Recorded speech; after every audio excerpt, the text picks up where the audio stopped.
Benarkah Bapak Ibu percaya kepada Yesus? Lu kan saya udah ke gereja. Itu kan tandanya orang percaya, Pak. Nah, ini kalau udah ngotot begini saya pusing. Pusing tujuh keliling. Saya loh, Pak.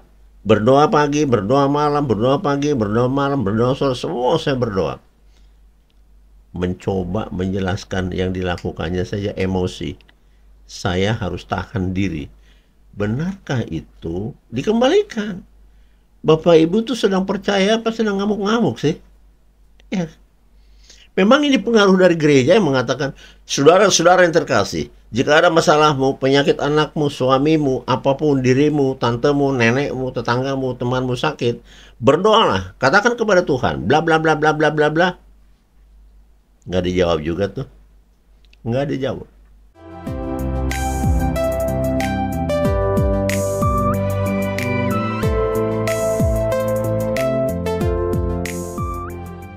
Teman-teman, saya akan mengupas masalah penggunaan kata percaya dalam Alkitab. Percaya yang dimaksudkan di Alkitab adalah mengimani Tuhan, mempercayai Tuhan, mengimani Tuhan itu. Jadi sangatlah berbeda dengan percaya kepada barang-barang yang ada di dunia yang bisa dipegang, dilihat, kita mencium baunya atau aromanya dan sebagainya. Kalau Tuhan karena dalam dimensi atau dalam bentuk roh, nah itu dia, kita percaya kepada yang tidak kelihatan, maka dikatakan kita beriman kepadanya. Saudara, saya lanjutkan. Nah, mempercayai Tuhan itu yang kurang pas, membuat akhirnya banyak teman-teman bersungut-sungut, teman-teman mendiskreditkan Tuhan, teman-teman menghakimi Tuhan, teman-teman malah tidak percaya Tuhan. Mengapa? Coba. Ada banyak saya temukan dalam hidup ini, misalnya begini. Pak Binsar, katanya Tuhan ada. Tetapi kenapa beban hidupku yang dijanjikan jika engkau berbeban berat, letih lesu dalam hidupmu, datanglah kepadaku.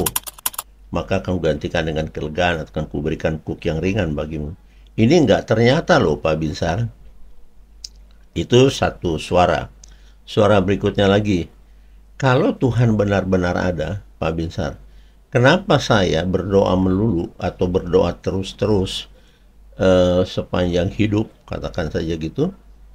Tapi Tuhan nggak pernah ngomong sama saya tuh. Pak Binsar bilang dalam kesaksiannya, hampir saban hari jika ada yang perlu, jika Tuhan memandang perlu saya ketahui, Tuhan sampaikan kepada saya untuk disampaikan kepada si A, si B, dan si C. Tapi kan tidak bisa dipaksa. Tuhan kabar apa yang harus sampaikan sama ibu, misalnya Ibu Dahlia misalnya ya, atau Ibu Anggrek, atau Bapak misalnya Bapak Badu gitu ya. Nggak bisa. Tuhan kan tidak bisa ditagih seperti itu. Cuman karena saya sudah selalu berinteraksi dengan roh itu, maka roh itu berbunyi, roh itu bersuara, roh itu berpesan. Ini saya kasihkan kesaksian. Ketika saya makan pecal ya, bahasa Sundanya tuh lotek. Tapi peristiwanya ada di Surabaya. Bersama dengan hamba-hamba Tuhan 7 orang. Nah, selesai mereka mengambil makanannya masing-masing, saya penutup sampai di kasir, lalu selesai saya juga duduk. Nah, dalam artian mereka sudah berdoa sendiri lalu makan sendiri di meja masing-masing. Hampir berdekatan dengan mereka, aku duduk di meja sendiri, di belakangku supir, Mas Yatno, ya. Lalu ketika saya berdoa, ada suara yang saya dengar. Perhatikan baik-baik, ya. Ada suara yang saya dengar. Berhenti berdoa. Saya ulangi, ketika saya berdoa, mendoakan pecal di hadapan saya, suara masuk di dalam telinga saya, berhentilah berdoa. Karena saya tahu itu bukan suara Tuhan. Masa Tuhan nyuruh berhenti? Saya teruskan berdoa, bukan saya panjang-panjangin, memang belum selesai. Kan saya mengucap syukur juga, pulang dari gereja bersama teman-teman. Lalu kedua kali, lalu ketiga kali, mungkin bosan, saya tidak tahu. Dan saya tidak berhenti. Sampai saya akhirnya mengatakan amin. Nah, saya belum makan itu pecel atau rempeyeknya. Saya tanya teman-teman, termasuk ada istri saya di sana, ada bunda. Kalian ada dengar suara nggak? Jawabnya nggak ada. Saya nggak akan dua kali nanya dong. Karena jawabnya tidak ada yang dengar sama sekali, teman-teman itu. Nah, yang lebih menakjubkan Tuhan itu buat saya, supir Mas Yatno di meja di belakang saya, dekat pintu, dia ngomong, tadi ada suara Pak. Lah, suara apa? Mas Yatno, Bapak disuruh berhenti berdoa. Keren ya? Sungguh keren. Supir yang tidak seiman bisa mendengarkan suara Tuhan yang saya imani berpesan kepada saya, diizinkan iblis bicara. Perhatikan, saya ulangi. Tuhan yang saya percayai, yang sedang kita bahas percaya, ya yang saya imani, Tuhan itu ada di dalam saya, dan saya di dalam Tuhan Yesus, karena firman-Nya begitu.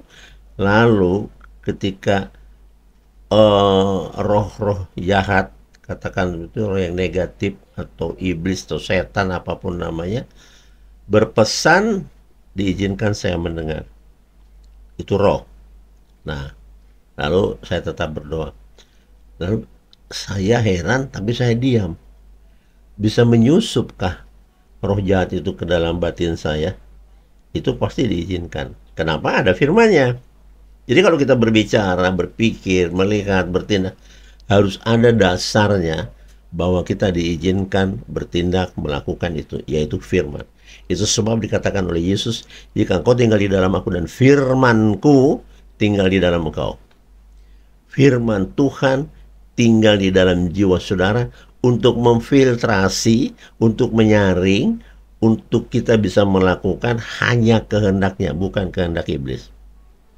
Nah, ketika kehendak iblis tadi dilepas supaya saya berhenti berdoa, Tuhan sedang melihat. Saya tidak mengatakan Tuhan menguji, tapi justru iblis menguji kita. Akankah setia kepada Yesus atau justru akan berpihak kepada Dia? Kemudian saya katakan amin. Dan memang sudah selesai. Andai kan saya mengikuti suara negatif tadi belum selesai amin, saya udah berhenti dong. Paham ya? Oke. Nah, itu untuk menjawab teman-teman, kenapa Pak Binsar bisa mendengarkan suara Tuhan? Bukan hanya suara Tuhan, suara setan saya dengar. Sepanjang Tuhan Allah di dalam Yesus mengizinkan. Perhatikan kata-kata saya beraturan ya. Sepanjang Gusti Allah, Tuhan semesta alam, Tuhan yang punya langit dan bumi dan segalanya ini, yang berada di dalam Yesus, mengizinkan saya mendengar. Kan begitu ya Bapak Ibu Saudara. Nah, supaya jangan terus ngotot, kenapa Pak Bapak bisa, saya tidak. Semua kita bisa. Saya ulangi, saudara yang sedang menonton, sedang mempelajari ini semua yang saya ngomongin ini, maka saya selalu ngomong berhati-hati supaya nggak barbar. Semua kita bisa. Dari beberapa video yang saya sudah tayangkan, teman-teman tangkap itu bahwa di sana ada step by stepnya bagaimana supaya doa saudara, doa saya berkenan bagi Tuhan. Ya, doa saya, doa saudara itu disukai Tuhan. Doa saudara dan doa saya itu dikehendaki oleh Tuhan. Saya selalu mencari sinonim-sinonim kata-kata yang mudah ditangkap ya, mudah dimengerti. Seperti itu. Jadi apabila doamu disukai, saya akan tarik mundur, tentu saja pribadimu disukai. Paham? Kalau pribadi seseorang tidak disukai oleh Yesus, saya mau bertanya kepada Anda yang nonton, mungkinkah suaramu, mungkinkah doamu, mungkinkah kelakuanmu, mungkinkah apa-apa yang berkaitan dengan pribadimu disukai? Ya tidak, sama sekali tidak. Karena kalian dan saya siapapun tidak berkenan bagi Tuhan. Itu sebab saya berulang-ulang ngomong begini. Nah, dengar. Ketika Allah mengatakan kepada dunia saat Yesus dibaptis di Sungai Yordan, ini, engkaulah anakku yang kukasihi, kepadamulah aku berkenan. Kata berkenan banyak yang nggak paham juga nih, selaku bangsa Indonesia. Oke, stop di situ. Nah, Allah dari kemuliaannya, dari balik awan itu menggelegar seperti suara guntur petir berbunyi, berkata, bersuara. Inilah anakku yang kukasihi, engkaulah anakku yang kukasihi, kepadamu aku berkenan. Sebuah pesan secara pribadi kepada engkau, engkaulah menunjuk. Oke? Sekarang kita ganti kata engkau itu dengan Ibu Dahlia, dengan Ibu Mawar, dan Bapak siapapun, Bapak Tono ya, Bapak Toto, terserah. Kalau sampai kepada Anda ada perkataan begitu, Bapak Toto dan Ibu Dahlia, engkaulah anakku yang kukasihi. Keren-keren. Kepadamu aku sangat cinta, kepadamu aku suka, kepadamu kasihku kuberikan, kepadamu aku berkenan. Nah, itu semua. Kata berkenan kepadamu itu Tuhan alam semesta dan segala hukum-hukumnya, hukum petir, hukum guntur, hukum guru, hukum hujan, hukum apalah itu di alam ini, itu berkenan kepadamu, menyukaimu, gitu loh. Iya, Allah itu kan segala hukum alam berkenan kepadamu, kepada Yesus. Kedua kali Allah berbicara lagi saya temukan di dalam Alkitab ketika Yesus sedang membimbing banyak orang dalam rangka pemuritan, mengajar judulnya, Yesus sedang mengajar, muncul lagi suara dari balik awan, dari langit kemuliaan Tuhan, demikian bunyinya. Inilah anakku yang kupilih, atau inilah anakku yang aku suka, inilah anakku yang aku berkenan kepadanya. Dengerin dia. Dengarkan dia, perhatikan kata-kata pengajarannya. Udah makin jelas ya. Supaya video-video yang lalu mungkin tidak paham, saya pahamkan lagi. Dalam segmen video ini hanya untuk urusan percaya, itu perlu. Perlu sekali. Jadi jangan begini. Katanya percaya. Ya, Bapak Ibu Saudara, apa? Apa buktinya saudara percaya? Saya ke gereja tiap minggu. Ini bukan berdebat ya, tetapi ini kupas. Kita kupas pemahaman itu dan faktanya seperti apa. Jadi ada banyak orang menyangka bahwa kalau tiap minggu ke gereja tepat pada waktunya, kemudian itu sudah orang percaya. Oh begitu. Baik, kita akan uji. Benarkah itu percaya? Lalu, orang percaya dalam kitab dikatakan tidak ada yang mustahil. Tidak ada yang mustahil bagi orang-orang yang percaya.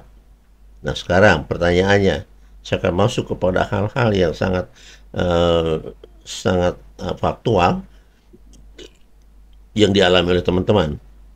Ada seorang bapak atau ibu berhutang, katakan sejumlah 100 juta atau 500 juta. Berhutang, ya, memiliki kewajiban untuk mengembalikan pinjaman itu kepada seseorang atau kepada bank. Lalu dia berdoa, Tuhan tolong hambamu, Tuhan tolong kontrol, dan seterusnya. Karena ini pribadi ya, bahasanya itu pribadi. Kemudian 1, 2, 3, 4, 5 setahun, bukan bulan lagi, nggak bergeming, artinya nggak ada pertolongan. Tetap dia harus mengorek-ngorek dari mana tuh uang, bekerjakah itu, pinjam lagi kah, seperti gali lubang tutup lubang, dibayarlah kepada bank yang bersangkutan supaya tidak dihardik-hardik oleh debt collector. Lalu bertanya kepada saya, kenapa tidak lunas hutang saya? Padahal cuma 100 juta misalnya begitu. Nanti saya kembalikan lagi, benarkah Bapak Ibu percaya kepada Yesus? Lu kan saya udah ke gereja. Itu kan tandanya orang percaya, Pak. Nah, ini kalau udah ngotot begini saya pusing 7 keliling. Saya loh Pak, berdoa pagi, berdoa malam, berdoa pagi, berdoa malam, berdoa sore, semua saya berdoa. mencoba menjelaskan yang dilakukannya saja emosi. Saya harus tahan diri. Benarkah itu? Dikembalikan. Bapak Ibu tuh sedang percaya apa sedang ngamuk-ngamuk sih? Ya. Memang ini pengaruh dari gereja yang mengatakan, saudara-saudara yang terkasih, jika ada masalahmu, penyakit anakmu, suamimu, apapun dirimu, tantemu, nenekmu, tetanggamu, temanmu sakit, berdoalah, katakan kepada Tuhan, bla bla bla bla bla bla bla. Nggak dijawab juga tuh, nggak dijawab. Atau kalau ada yang meminta tolong kepada Anda karena begini, begini, begini, berdoalah. Nggak, bergeming pintu surga nggak dibuka juga. Itu bagaimana? Tuhankah yang salah? Atau Tuhan sudah malas melihat manusia ini? Tuhan sudah jengkel kepada manusia ini? Tuhan sudah bosan mendengarkan doa ini? Bukan, salah. Tuhan selamanya Tuhan, tidak akan berubah. Mana yang berubah-berubah itu manusia. Ya, jadi inilah yang akan kita kupas 10 menit ke depan. Kalau saudara hanya ngomong percaya di bibir, di mulut saja, itu Tuhan tidak akan tertarik, tidak berkenan.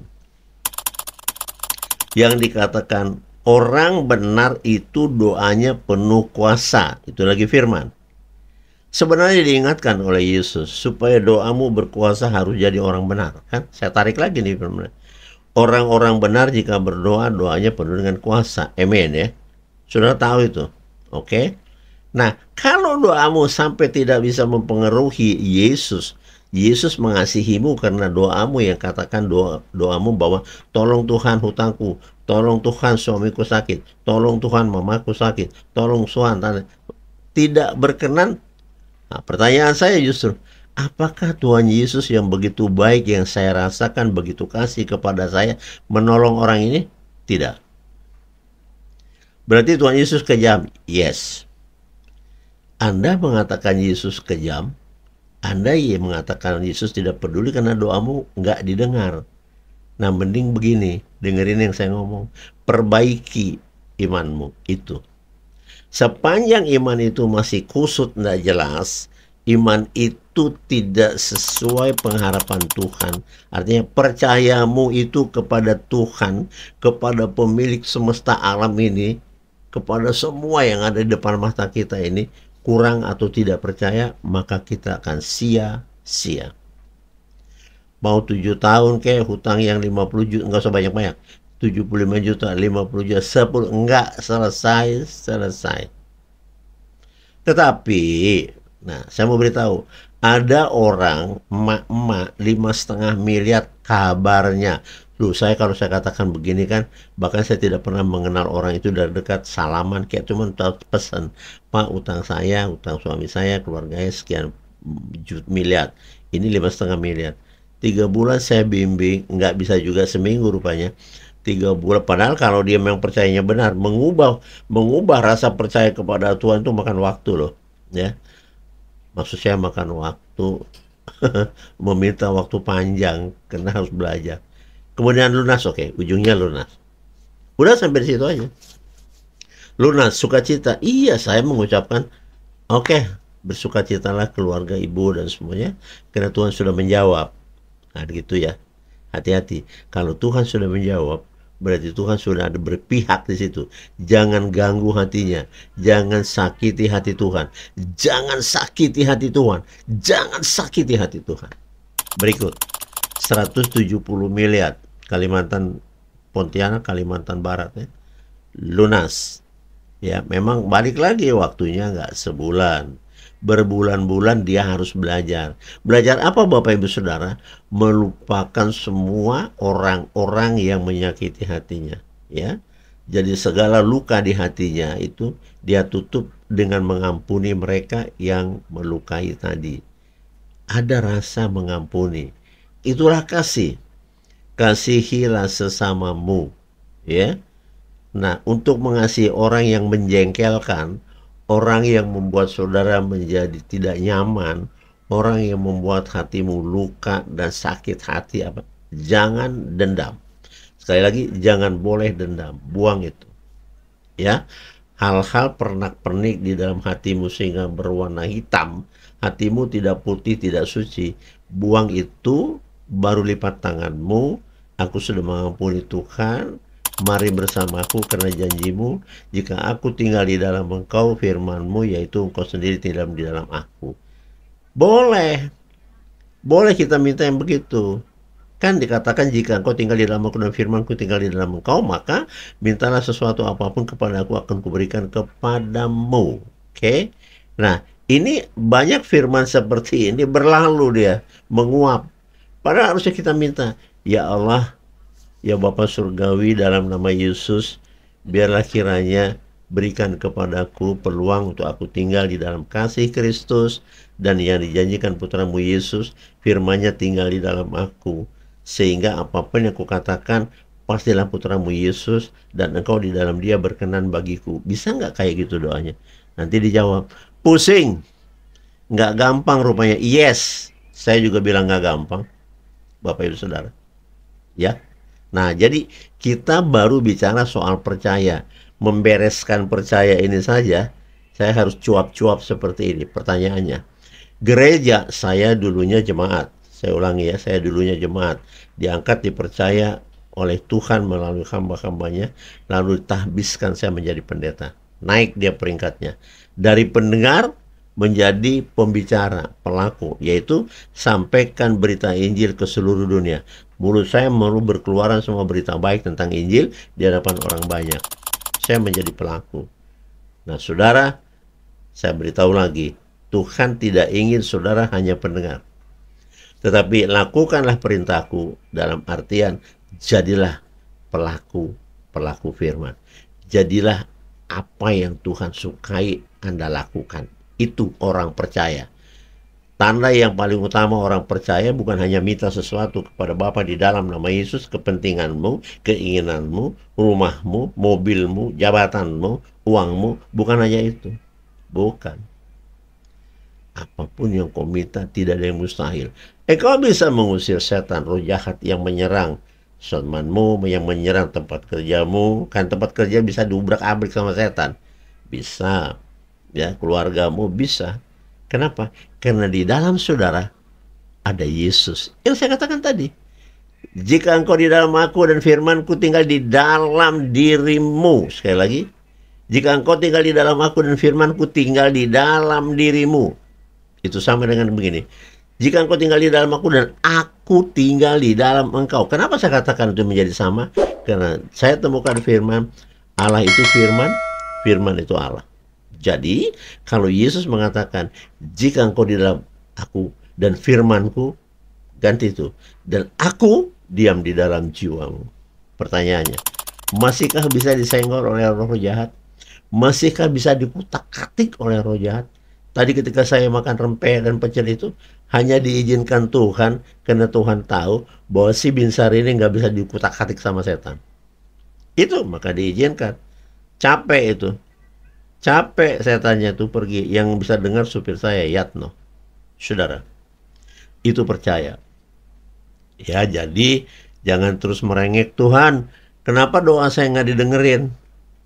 Coba, makin nggak dijawab. Itu kan komplain. Anda sedang bersungut-sungut kepada Kristus. Padahal jangan kau bersungut-sungut. Saudaraku, dengar baik. Saya bicara ini tentang kebenaran.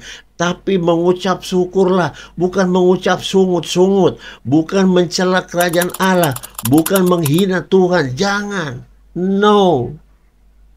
Jangan sakiti Tuhan. Jangan mencela Roh Kudus. Jangan menghina Roh Kudus. Nanti ayatnya keluar lagi. Barang siapa mencela Roh Kudus, barang siapa menghina Roh Kudus, maka segala dosanya tidak dapat diampuni. Artinya dosa itu menjadi kekal, melekat selama-lamanya sampai dia dipanggil Tuhan. Wow, ini lebih repot. Lebih repot. Ya, mau 2 gudang, apalah gudang, mau berapa besar uangmu, banyaknya seperti orang kaya di bumi ini, kau tidak akan bisa singgah di kerajaan Bapa karena sudah kekal. Kekal berarti tidak bisa dihapus lagi. Tuhanlah penghapus dosa, maka Yesus turun ke bumi menghapus dosamu dan dosa saya dan dosa orang-orang. Tapi kalau kita ini memang menyangkal itu, kita lebih suka untuk mencela Roh Kudus, menghina Roh Kudus, ada pula nanti ke situ upah, yaitu dosamu menjadi kekal. Saya tidak tahu ya, dosa kalau sudah kekal masih bisa diampuni? Oh pasti tidak. Yang maksud saya begini, semua yang punya keinginan, saya pengen kerja deh Pak, tapi kemana-mana saya pergi nggak dapat kerja. Ya, yang nggak bisa, karena sudah yang saya katakan tadi di menit pertama, kalau memang tidak menarik pribadi tuan-tuan dan ibu-ibu, Tuhan tuh tidak akan datang. Tapi saya mau kasih tahu begini, ketika saudara berniat, ketika saudara berkeinginan, ketika saudara berencana untuk bertobat, saya kasih tahu bahwa Tuhan Yesus yang kita muliakan ini melihat rencana hatimu. Ya, saya bicaranya jadi pelan speednya. Ketika Anda memiliki keinginan bertobat, bukan keinginan punya duit, punya rumah, punya mobil, punya pangkat, punya jabatan, punya pacar, punya istri, bukan itu, tapi berkeinginan memperbaiki imanmu dalam kerangka yang dianjurkan Yesus. Bertobatlah engkau. Ketika Anda punya hati berdetak, aku mesti bertobat seperti yang diajarkan Alkitab. Nah, ketika ingin begitu saja, Yesus sudah pasti datang mengejar engkau. Dan saya baru niat saja Yesus sudah sukacita, surga sudah senang. Bapak Ibu, pelihara niat ini. Jangan cuman pelihara keinginan itu. Jangan cuma ingin punya duit 100 miliar, terlalu gampang sudahlah. Apa sih yang nggak bisa Tuhan bikin? Dunia ini berguncang sama dia, udah kayak telur dikocok-kocok begitu, berguncang semua isinya. Iya, digoyang aja. Mungkin 7 skala Richter kita ini udah pusing, udah karu-karu. Bagaimana kalau ada ukuran 11 skala Richter diguncang bumi? Nggak ada yang tegak. Bangunan sekokoh apapun di negara sekaya pun pasti runtuh, pasti. Ya diguncang. Ya sedikit saja digoyang di bumi kita pusing. Kenapa kok bergerak ya? Lampu-lampu di atas kepala kita yang digantung bergerak-gerak. Wow, lucu, ngeri. Ya, di Jakarta ada banjir bandang, kiriman dari Bogor katanya. Saya nggak paham. Dikirim saja 2 hari terus-terusan, nggak tahu dari ujung mana Bogor. Oh, Jakarta kerendam. Orang sekaya apapun duitnya banyaknya, mobilnya rusak total. Mobil cuma kelihatan atapnya sedikit, rumahnya tinggal separuh, megap, paham nggak? Itulah Tuhan. Bapak Ibu Saudara, oke, supaya tidak bosan mendengarkan suara saya akan masuk di video yang akan datang pada segmen ini kalau diperlukan. Kalau tidak, saya akan masuk lagi ke segmen yang lain supaya Anda bisa bersiap-siap untuk menjadi sahabat Kristus. Saya Bin Saramit mundur, sampai ketemu pada video yang berikutnya. Jangan lupa subscribe, like, dan share. Saya ulangi, share, like, dan subscribe supaya nanti video-video baru saya itu sampai kepada Anda. Jangan lupa tanda loncengnya diklik. Bapak Ibu Saudara, terima kasih sudah menonton dengan saya. Terima kasih sudah percaya dengan Yesus. Saya percaya Anda dan kita semua diberkati. Tuhan Yesus selamanya juru selamat kita. Amin.